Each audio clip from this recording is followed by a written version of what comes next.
Para a gente possa conversar um pouquinho mais sobre isso, eu convido você a abrir a sua Bíblia lá no livro de Atos. Não vou pregar Lucas, mas sigo ali, né, no livro de Atos, no capítulo 16.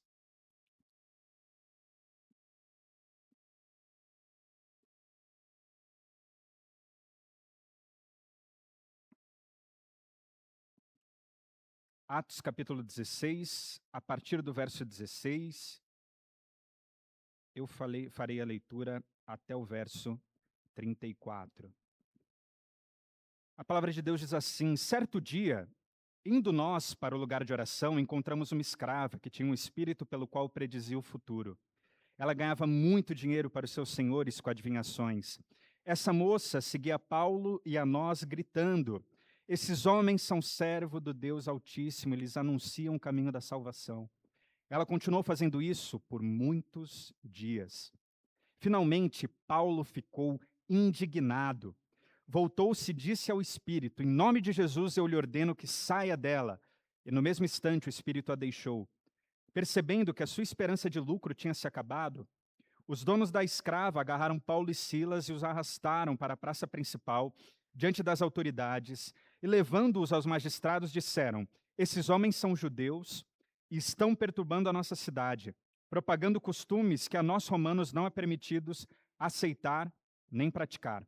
A multidão ajuntou-se contra Paulo e Silas, e os magistrados ordenaram que lhe tirassem as roupas e fossem açoitados.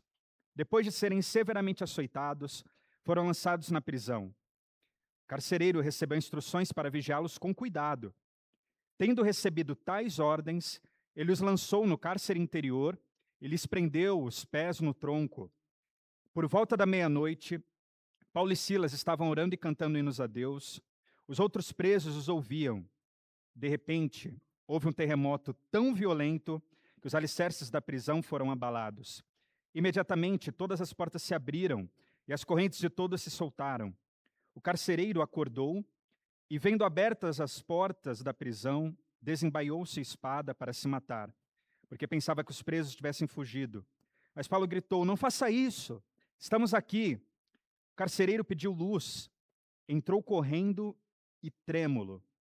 Prostou-se diante de Paulo e Silas, então levou-os para fora e perguntou: senhores, que devo fazer para ser salvo? Eles responderam: creia no Senhor Jesus e serão salvos você e os da sua casa. E pregaram a palavra de Deus a ele e a todos os de sua casa. Naquela mesma hora da noite, o carcereiro lavou as feridas dele. Em seguida, ele e todos os seus foram batizados. Então, os levou para sua casa, serviu-lhes uma refeição e, com todos os de sua casa, alegrou-se muito por haver crido em Deus. Vamos orar mais uma vez? Senhor, muito obrigado, Pai. Muito obrigado porque o maior presente de nós estarmos aqui é poder compartilharmos um pouco da nossa caminhada, da nossa história, saber que somos irmãos, saber que estamos unidos, ó Pai. E o que nos une, Senhor, é o único objetivo de te servir, ó Pai, de sermos fiéis ao Senhor. Por isso nós pedimos, ó Pai, que Teu Espírito nos encontre nessa manhã, através da Tua palavra, que o Senhor, ó Pai, converta os nossos corações dos nossos maus caminhos, que o Senhor, ó Pai, traga conforto àqueles que necessitam, traga, ó Pai, incômodo desafio, ó Pai, para aqueles que estão na letargia, Senhor, da espiritualidade, que nós possamos aqui, ó Pai, ser desafiados, ó Pai, convertidos, ó Deus, e consolados, ó Pai, pelo Teu Espírito. É o que eu te peço, Senhor, a começar em mim, em nome santo de Jesus. Amém. Então, queridos, como eu falei, né, o nosso desafio, quando nós pensamos, desenvolvemos, quando a gente fala de igreja, nós sabemos, nós somos uma igreja presbiteriana, uma igreja reformada, uma igreja que tem uma herança histórica, teológica, e talvez uma das grandes contribuições da reforma tenha sido justamente, né, um dos pilares que a gente chama do sacerdócio universal. Ou seja, todos os cristãos, eles são, em essência, chamados à missão. Quando a gente fala que nós somos uma igreja missional, né, não tem a ver com a forma como nós nos vestimos, não tem a ver com a nossa liturgia, não tem a ver com a forma como a gente estabelece a mensagem, se o nosso sermão é temático, se ele é exegético, se ele é qualquer outro tipo de forma de homilética. A ideia, quando nós falamos que, olha, nós pensamos e desenvolvemos uma igreja missional, é que nós entendemos que Deus está em missão e todos nós participamos dessa missão. Ou seja, não existe uma divisão, não existe uma separação entre o chamado leigo e o clérigo, entre uma formação profissional teológica e aqueles que participam, né, da comunidade. O mesmo empenho, o mesmo desejo, a mesma força que me mobiliza a estar aqui essa manhã, falando aqui em cima, ela atua em todos nós. E cada um de nós tem a mesma responsabilidade, o mesmo papel, a mesma história que Deus desenvolveu, desenvolvendo a sua família, desenvolvendo o seu contexto de educação, o seu contexto profissional. Então, onde você está em missão. A gente vai passar aqui, sei lá, talvez 2, 3 horas juntos nesse domingo. Se a gente pensar em porcentagem, não é nada em relação ao que você vive durante a semana. Todo dia, todo momento, você está em missão. Você é um missionário. Né? Charles Spurgeon, que é considerado um dos grandes pregadores, chamado príncipe dos pregadores, ele tem uma frase, né? Ou você é um missionário, né? Se você é um cristão, ou você é um missionário, ou você é um impostor. Se você não se entende em missão, a gente vai precisar alinhar algumas coisas nessa manhã. Então, aquele conceito de missão, né, falar a pessoa que vai para outros países, né, a pessoa que enfrenta uma série de desafios e tal para pregar o evangelho, faz parte. Né? Como eu falei, de certa forma a gente atua num momento específico, fazendo uma série de coisas, mas cada um de nós é um missionário. Então, a nossa demanda, tudo aquilo que nós fazemos, ela se desenvolve dentro desse processo da missão. Onde eu trabalho, com quem eu trabalho, quem é minha família, né? Todos esses meios são muito tranquilos, né, para nós vivermos uma vida missional. Lógico que não, né? A gente tem vários desafios para sermos cristãos, pequenos cristos. Nossa família, nossa faculdade, nosso contexto profissional, todos eles nos desafiam a viver os valores do reino. Tudo aquilo que nós aprendemos aqui, tudo aquilo que nós somos preparados para viver e, de certa forma, a gente tenta desenvolver aqui, a gente encara os desafios na realidade da vida. E se a gente caminha um pouquinho pela internet, tem aqueles memes, né? Expectativa e realidade. Né? Você põe aquela foto lá, né, do Big Mac, né, um baita sanduíche do McDonald's, quando você recebe a caixinha, né, que você abre, aquele pão murcho, né, velho e tal. Então, muitas vezes a gente tem um discurso, né, cristão e tal, fala, olha, aquela coisa excelente, não, eu sou um missionário, eu sou crente, sou não sei o que e tal. Essa é a expectativa. Mas a realidade, né, difícil de encarar. A gente sempre tem aquela expectativa, não, meu pastor tem responsabilidade. Né? Ó, o presbítero tem responsabilidade. A esposa do pastor, então, tem 10 vezes mais responsabilidade, porque, além de corrigir as besteiras do pastor, né, tem que ajeitar uma série de coisas. Então, a nossa expectativa é sempre no outro. E muitas vezes nós esquecemos das nossas próprias realidades. Então, criou-se ou cria-se muitas vezes uma ilusão no contexto religioso, vou chamar assim, às vezes evangélico brasileiro, né, com perdão da generalização, que quando as coisas dão certo, quando as coisas estão plenamente alinhadas, aí o Senhor está atuando. Quantas vezes a gente já não ouviu, assim, não, olha, tal coisa não deu certo, porque você não está no centro da vontade de Deus. É como se existisse uma linha perfeita que Deus traçou, e se você colocar o pé para fora, pá, né, deu tudo errado, e por causa disso as coisas não foram para frente. Né? Então, você precisa se realinhar. E muitas vezes a gente vai se desenvolvendo nessa expectativa.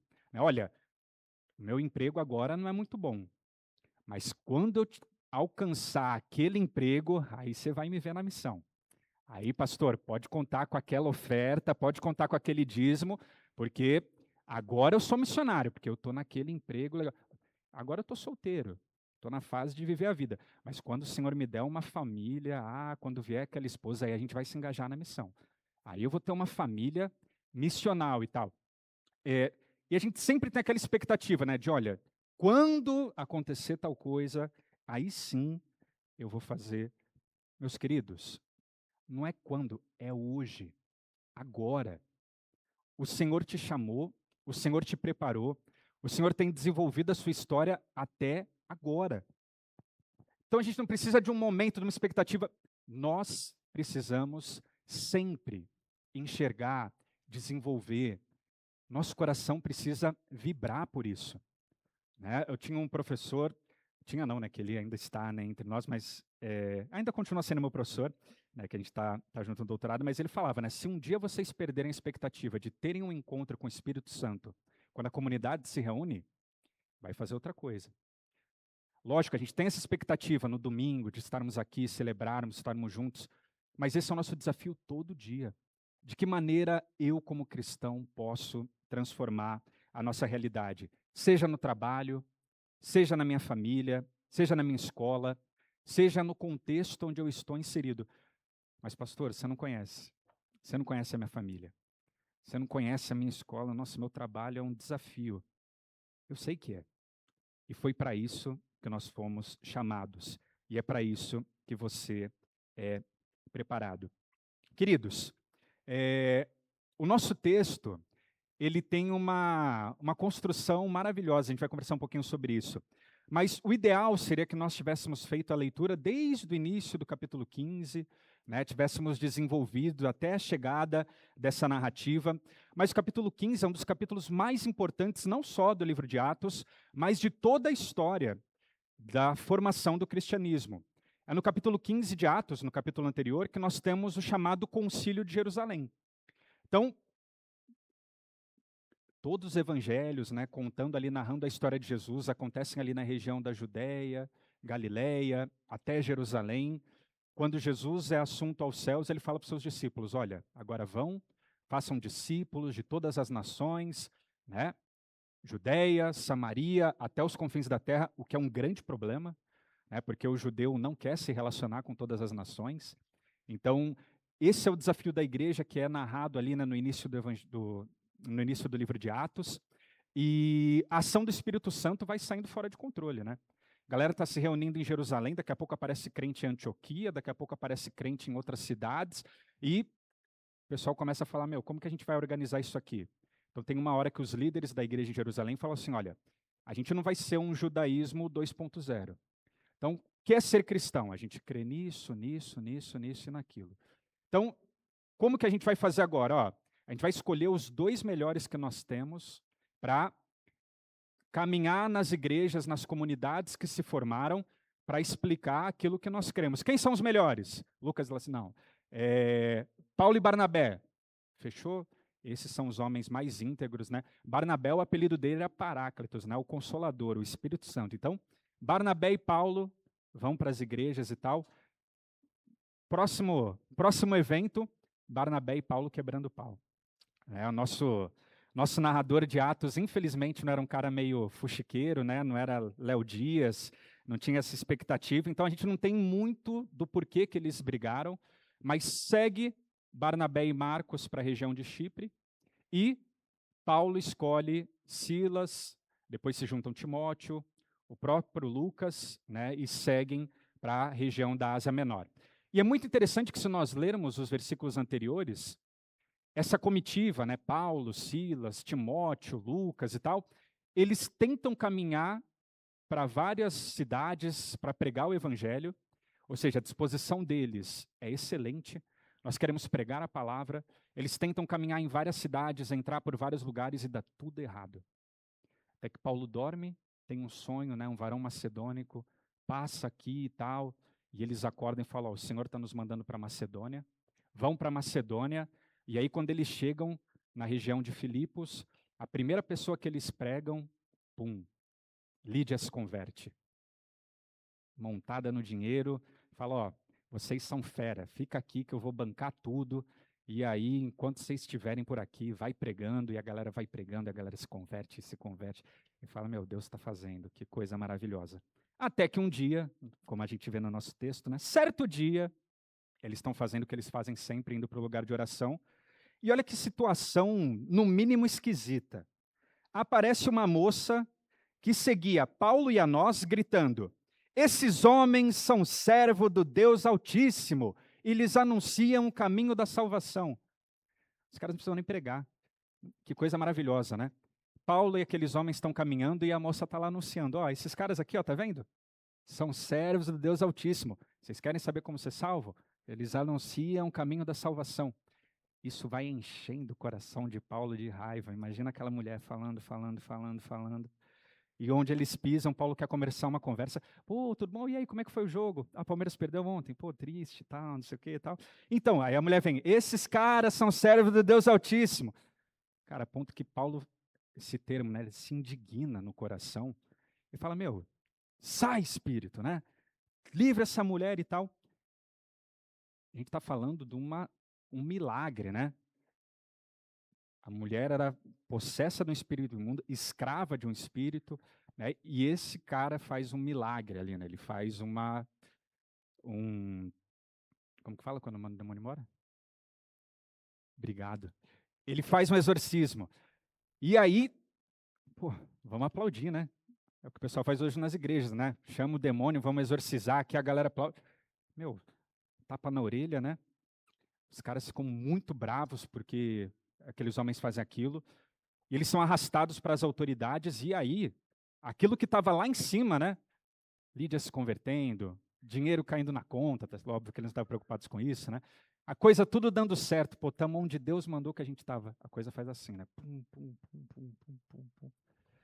Então, a gente sai do lugar de oração, né? Onde as mulheres, entre aspas, se convertiam. Paulo realiza esse exorcismo, eles são levados para diante da autoridade, e esse carregados diante de autoridade, imagina o carinho, o cuidado, né? Porque fala que aqueles homens ficaram muito bravos, que eles ganhavam muito dinheiro com aquelas adivinhações daquela mulher. Então eles apanham a ponto de a roupa ser retirada, né? Ou seja, eles ficam nus em praça pública, e é pancada para lá, pancada para cá, né? Aqueles homens não passam por nenhum tipo de julgamento. Olha a situação, né? Eles são acusados de estarem propagando uma mensagem, versículo 20. Versículo 22, a multidão ajuntou-se contra Paulo e Silas, os magistrados ordenaram, tirem a roupa e fossem açoitados. Depois de serem severamente açoitados, foram lançados na prisão. E olha só, o carcereiro recebeu instruções para vigiá-los com cuidado. E por ter recebido essas ordens, lançou no cárcere interior e lhes prendeu os pés no tronco. Né? Eles foram parar no fundo do fundo do fundo, né, do lugar destinado ali para a mais alta periculosidade. Aqueles homens que queriam pregar a palavra de Deus, aqueles homens que foram literalmente direcionados por Deus para aquele lugar, agora eles estão pelados, né, presos. Se vocês acham que hoje, né, eu nunca fiquei preso, mas talvez pudesse ter ficado em algumas ocasiões. Mas se hoje a gente pensa, né, em direitos humanos, etc., imagina, aqueles homens estão num lugar provavelmente frio, gelado. Vocês sabem como que é aquele clima de deserto, né? 50 graus de manhã, menos 50, né, à noite. Eles estão pelados, foram severamente açoitados, estão amarrados numa posição indigna.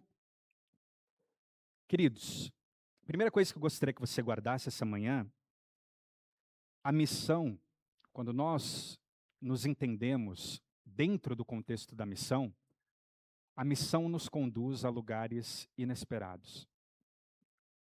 A missão nos conduz a lugares inesperados. Não tenham a ilusão de que quando você está fazendo aquilo que o Senhor espera que você faça, que vai dar tudo certo. Vai dar tudo às mil maravilhas. E isso, ó, quando o pessoal estiver aplaudindo, aí sim, ó, essa igreja está voando e tal. Deus está com a gente? Não necessariamente. O Senhor está com a sua igreja enquanto nós fazemos missão. E a missão nos conduz a lugares inesperados, aos bairros, às pessoas que ninguém quer chegar. Essa é a função da nossa igreja, da nossa comunidade. Paulo e Silas amarrados, açoitados, num lugar gelado. Olha que coisa linda, né?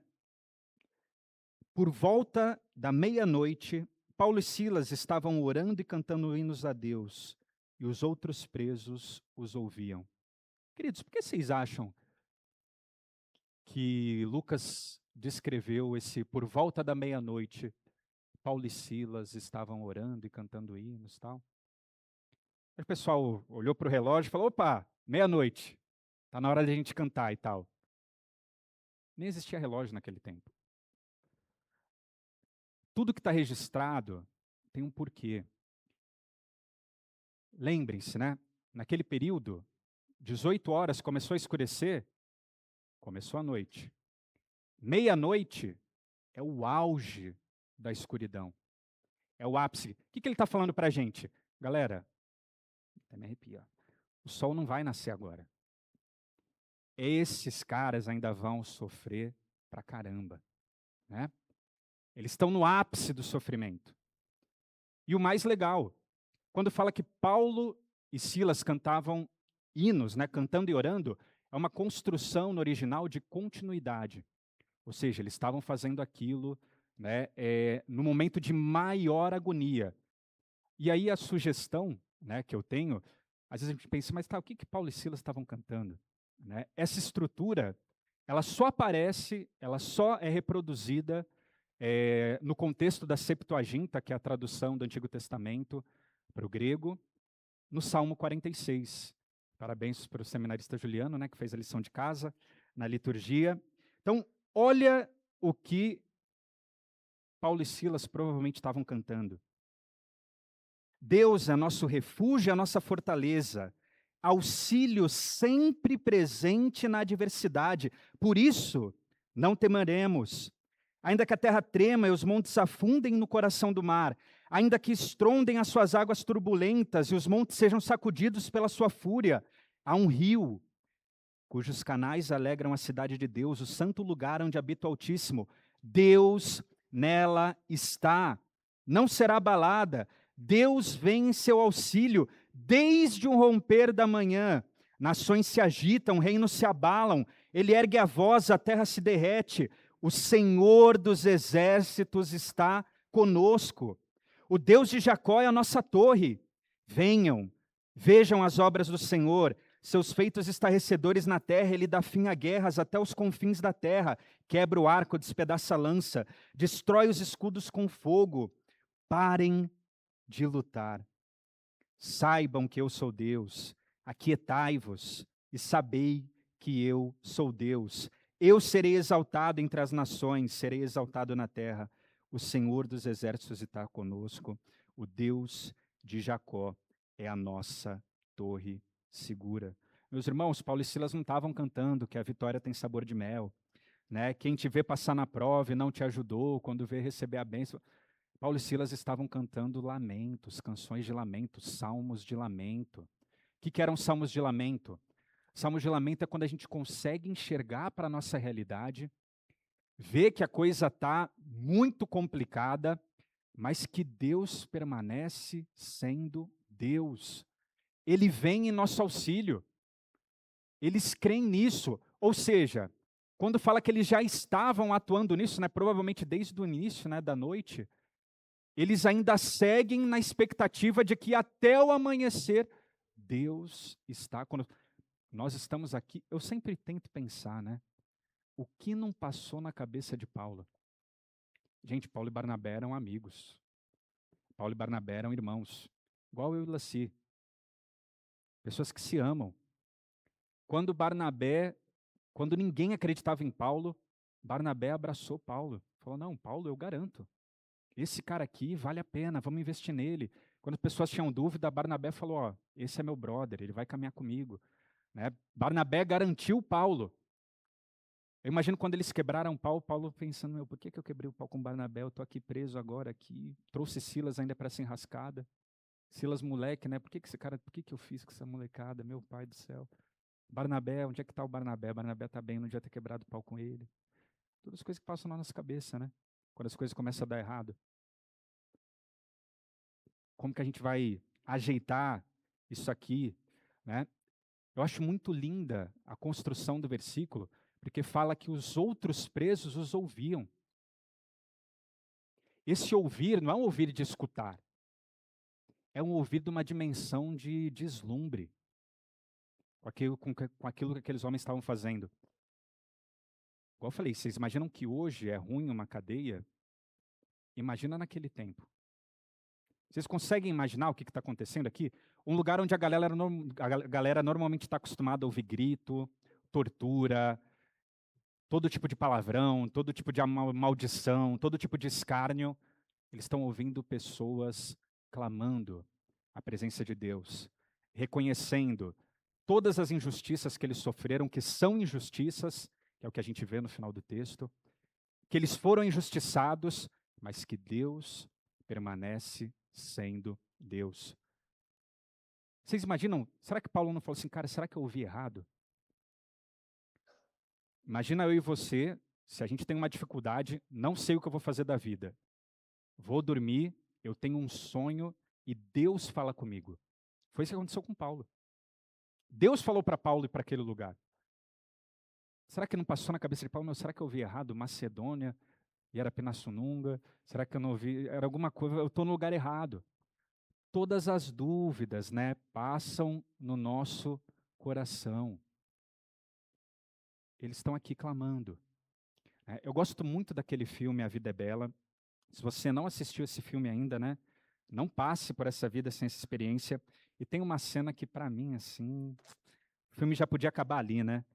Que é aquela hora que ele está passando pela sala lá, né, do responsável pelo campo de concentração e ele vê a vitrola e ele põe tudo em risco, né, para passar uma mensagem. Ele põe em risco a própria vida para passar uma mensagem, não só para a esposa dele, né, mas para aquele lugar de luta, de dor, de sofrimento. Ele se tranca e ele coloca lá, né, a bela noite. Então ele coloca uma peça de uma ópera e quando começa as primeiras notas, né, naquele alto-falante, né, que só tinha ordens de destruição, de morte, quando começa a tocar, todo mundo para e eles ouviram.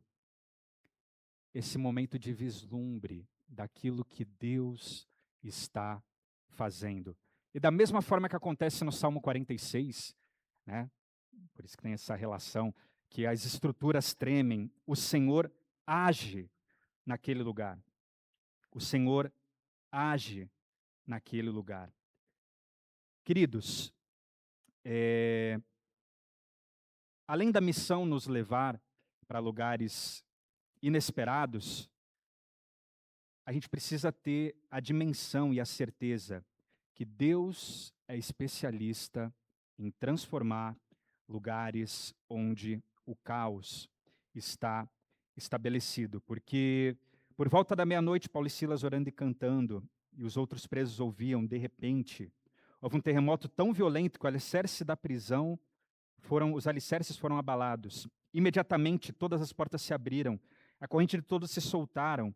O carcereiro acordou e, vendo abertas as portas da prisão, desembainhou sua espada para se matar, porque pensava que os presos tivessem fugido.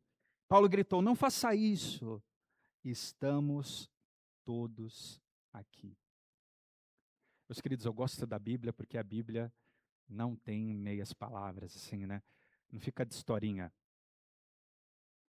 O que o carcereiro estava fazendo? A gente sabe, né? Lucas fez questão de nos contar. O carcereiro estava dormindo, tranquilão, ninguém saía daquele lugar, né? Era impossível fugir dali. Então, carcereiro descansando, daqui a pouco quebra tudo, abre as portas e tal. Obviamente, por que vocês acham que a disposição dele em se matar? Por que vocês acham que ele se mataria?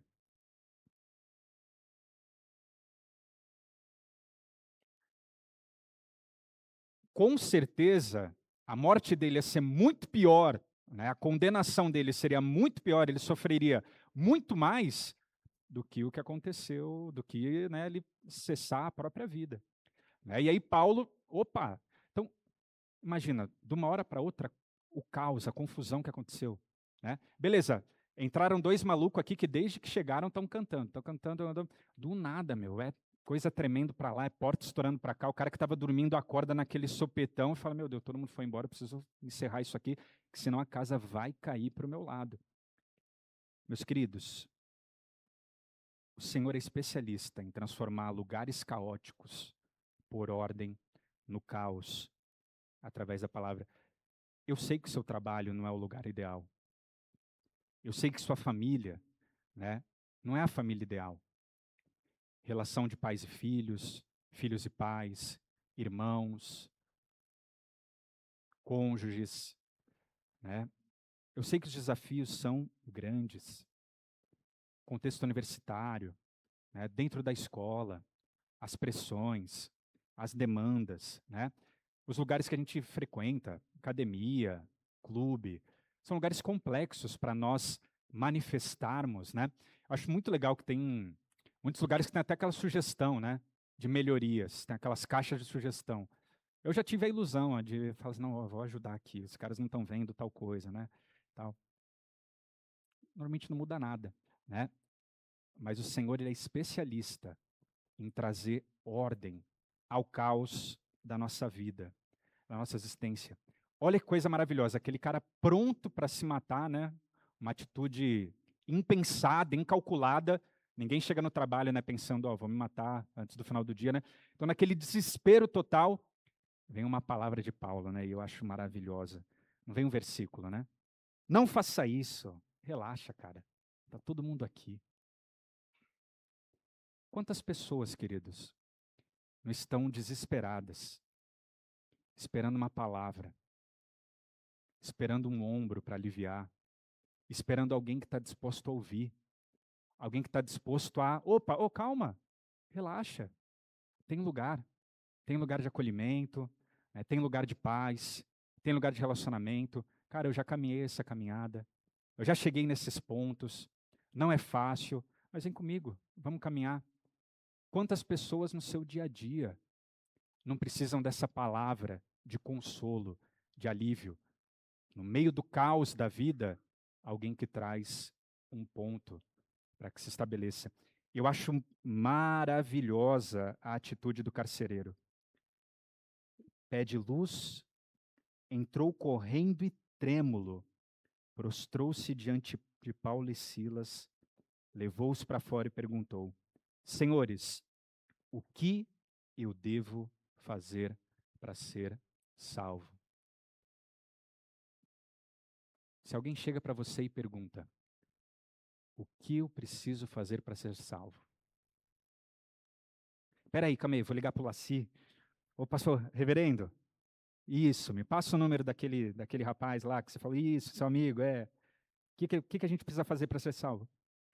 Queridos, as pessoas estão clamando. E muitas vezes a gente fala assim, não, quando a pessoa chegar na minha igreja, aí tem lá os primeiros passos, tem toda uma caminhada e tal. As pessoas precisam de uma resposta. É você que está ali. O que eu preciso fazer para ser salvo? E aí, por isso que Paulo é Paulo, né? E a gente está aqui caminhando e lutando, né? Olha o que esse homem responde. Eles responderam, Paulo e Silas, creia no Senhor Jesus e serão salvos você e sua casa. Creia no Senhor Jesus e serão salvos você e sua casa. Meus queridos, esse cara acabou de quebrar Paulo e Silas na porrada há horas atrás. Se eu fosse Paulo, quando eu vi o cara puxando a faca, eu dava uma esperadinha. Falava, vamos segurar um pouquinho, né? Esse cara sacaneou muita gente. Vamos ver se ele. Quando estiver quase se rasgando, a gente chama. Né? A gente tem essa dinâmica da vingança. Falar, mas tá certo. Ó, tá vendo? Se tivesse sido legal com a gente, não ia ter se lascado. Né? É isso que passa no meu coração. Eu sei que é isso que passa no de vocês também. O cara é meu patrão, mas é um safado. É. E é por isso que ele precisa.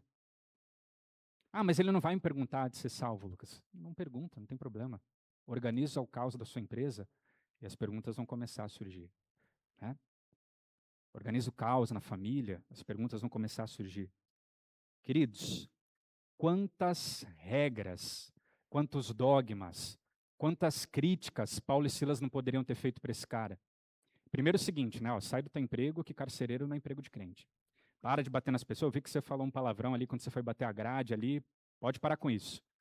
Outra coisa, judeu, né? Vamos ajeitar essa dieta aí, né? Monjarinho, vamos fazer um fit aqui e tal. Vai comer, guarda o sábado. Se tinha alguém que soubesse de regra, de lei, 10 mandamentos, já sabe falar em hebraico, tal, vamos começar. Eram esses caras. Eles poderiam ter passado uma regra de vida para aquele cara. O que ele fala? O essencial. Creia no Senhor Jesus. E aqui, por mais que pareça simples, a gente fala de qualquer jeito, né? Esse Senhor Jesus é a ideia do Kyrios, né? O que ele está falando? Submeta a sua vida à autoridade de Cristo. Submeta seus pensamentos, seus sonhos, seus desejos, seus planos. Por isso que ele fala, você e a sua casa. Porque tudo aquilo que te importa vai estar debaixo da autoridade de Cristo. Ou seja, não é mais César. Vê como transforma. Ah, o cara estava preocupado com o império. Ele estava falando com os dois presos mais perigosos daquele cárcere. E agora ele está de joelho na frente desses caras, falando: meu, o que eu preciso fazer para ser salvo? Esse texto está maravilhoso, né? Mas a gente ainda vai ver um pouquinho mais. Queridos, quantas vezes, né?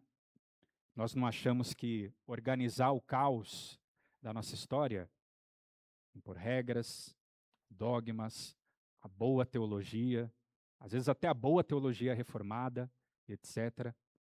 Creia no Senhor Jesus. Coloque a sua vida debaixo do senhorio de Cristo e serão salvos tu e a sua casa, né? E aí, para mim, o ponto mais bonito e fundamental do que nós fazemos aqui. Queridos, quando nós estamos em missão, que é o que nós propomos nessa igreja, Deus nos convida a experimentar o reino de Deus entre nós, hoje, em lugares inesperados, no meio do caos que ele organiza. Olha que texto mais lindo. Naquela mesma hora da noite, o carcereiro lavou as suas feridas, né? Lavou as feridas deles em seguida. Ele e todos foram batizados. Essa dinâmica do contrário ali, né? O carcereiro vai ser lavado, mas antes ele lava, né? Ele sabe. Imagina, provavelmente ele que tinha imprimido muitas daquelas feridas, né? E agora ele cuida de Paulo e Silas diante da sua casa, levou para sua casa, serviu-lhes uma refeição e com todos os de sua casa alegrou-se muito por terem crido em Deus. Queridos, aqui não tem iFood, né? Aqui não tem, não sei, os bons deliveries daqui de Indaiatuba. Pô, fazer uma comida à meia-noite dá trabalho, né? Ninguém, vamos torar lenha? Tora a lenha lá. Né? Então, olha, a gente sai de uma prisão, de um lugar todo escuro, todo complicado, etc. E, cara, daqui a pouco as pessoas estão em torno de uma mesa, barulhinho da lenha estralando. Eu não sei o que eles comeram, mas eu imagino o cheiro daquela comida ali, meia-noite e pouco, 1 hora da manhã, que as pessoas já estão dormindo. Não era o hábito das pessoas, né? Estarem vivendo aquele momento. Que momento inesperado. Quantas vezes, meus queridos, no meio de dor, no meio de luta, às vezes você não recebeu uma palavra de incentivo. Alguém da sua comunidade que você falou, cara, nunca imaginei que essa pessoa ia me ajudar. E a pessoa está lá do seu lado, seu pastor, seus líderes, a igreja. Né? Você está ali e você experimenta o reino de Deus entre nós. Eu amo essa, eu amo esse momento. Né? Às vezes a gente complica tanto e o Senhor nos chama para nós sermos esse lugar. Quando eu era mais novo, eu morava na casa dos meus avós e eu tinha um tio que trabalhava de turno. E a minha alegria quando eu comecei ali, 13, 14 anos, né, poder ficar um pouquinho até mais tarde, era que ele chegava do turno e tinha os lanches, né? Na época era Cozipa, depois virou Uzi Minas e tal. Então ele trazia aqueles mami, né? Mami, que era na minha época era um saquinho, né?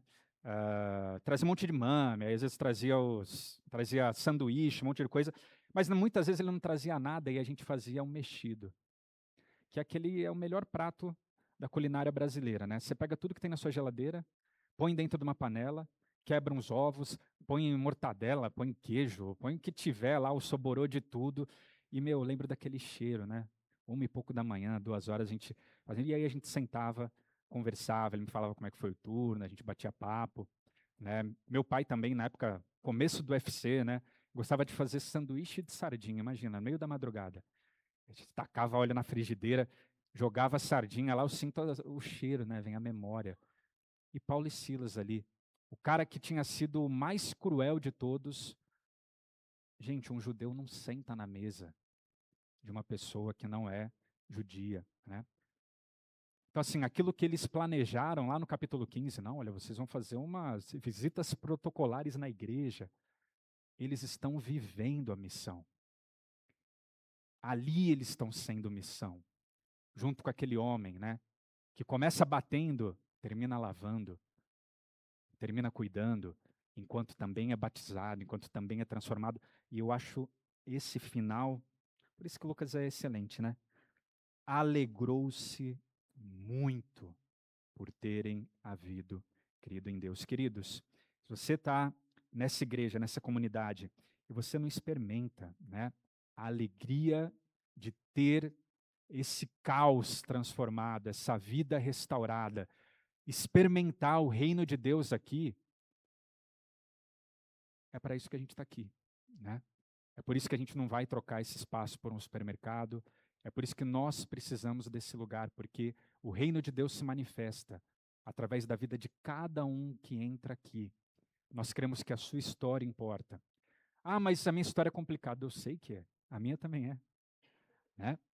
E é por isso que o Senhor nos chamou para nós cuidarmos uns dos outros, para nós encontrarmos a alegria na caminhada. Então, queridos, a missão ela sempre vai nos conduzir a lugares inesperados, né? Muitas vezes extremamente caóticos, mas como eu falei, lembrem-se, o Senhor é especialista em colocar ordem no caos da nossa vida e da nossa história.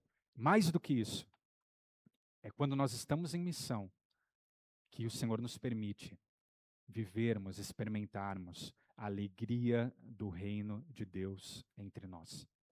É por isso que nós estamos aqui. Vamos orar, queridos? Senhor, muito obrigado, Pai, porque no caos da nossa história o Senhor veio. Muito obrigado porque nós não éramos dignos. Obrigado, ó Pai, porque nós estávamos como Paulo e Silas, ó Pai, humilhados, presos nos nossos delitos e pecados, mas aprova o Senhor nos encontrar no caminho, nos libertar, ó Pai, da nossa humilhação máxima do pecado e nos convidar, ó Pai, a fazermos parte dessa história, daquilo que o Senhor tem realizado na história. E é por isso que nós estamos aqui, Deus. É por isso que essa igreja está aqui.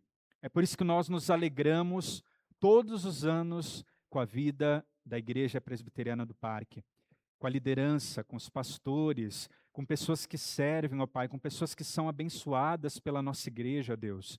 Que o Senhor, ó Pai, nos dê ânimo, empenho, desejo de te servirmos aqui, ó Deus. Que as pessoas, ó Pai, desse bairro, dessa cidade, sejam transformadas, ó Pai. Que nós tenhamos a dinâmica, Senhor, o desejo, ó Pai, de alcançar esses lugares que ninguém espera, ó Deus.